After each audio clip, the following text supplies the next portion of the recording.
will it be paid for, Congresswoman? I mean, I've heard taxes on $1 million plus earners. I've heard taxes on $250,000 plus earners. Well, this all depends. As you know, when we say public option, it does not necessarily mean that only poor people who can't afford to pay will choose the public option.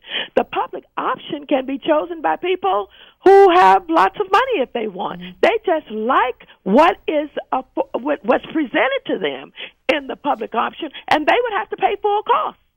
So these costs depend on your income. And if you choose a public option and you can afford to pay 100% of your costs, you pay 100% of your costs. But if you're poor, you get certain credits based on your income that would be supported by government. That's all that is.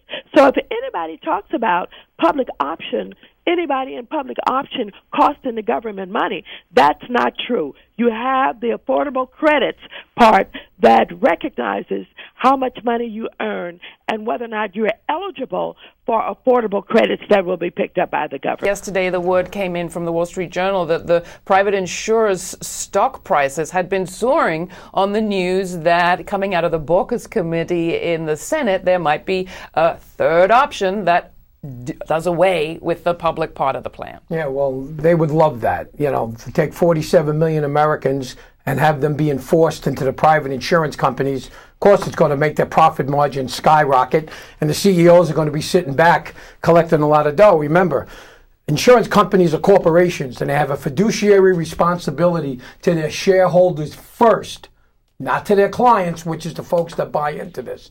The other piece of this puzzle, which is interesting with the Republican ideology, there's a bill in Congress called H.R. 676, single-payer legislation by Congressman John Conyers. I think Congresswoman Maxine Waters is one of the co-sponsors.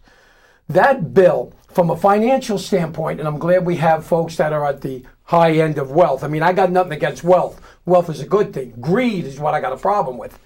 And if we put that bill into play, H.R. 676, there would be a 10% tax on the richest 1%. There would be a 5% tax on the richest 5%. And then there will also be taxes upon stock options. So there is money to be paying for this one here.